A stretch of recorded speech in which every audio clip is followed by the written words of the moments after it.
السلام علیکم ورحمة الله وبرکاته. محترم پوښتنه کړې ده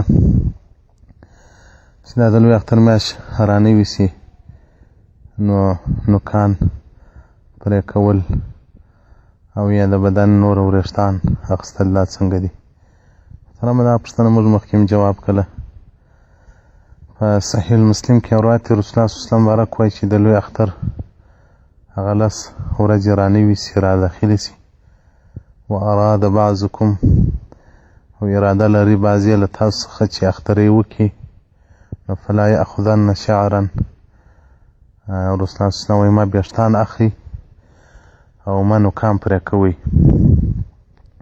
رد المحتار جلد اول صفحه 420 هغه وایي فهذا محمول على الندب دون الوجوب الاجماع. وایي دا حدیث چې راغلی دی بعضې خلک خو نو وایي واجب دی، خو لیکن زموږ مذهب دا دی چې دا مستحب کار دی، واجب نه دی.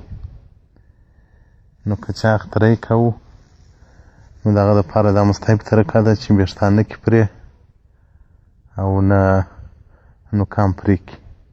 دغه رنګه فقه اسلامي و ادلته جلد 4 صفحه 2935.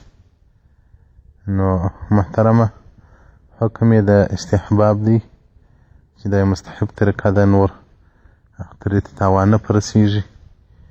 نو دا مستحب طریقه ده، واجب او فرض نه ده. والسلام علیکم ورحمة الله وبرکاته.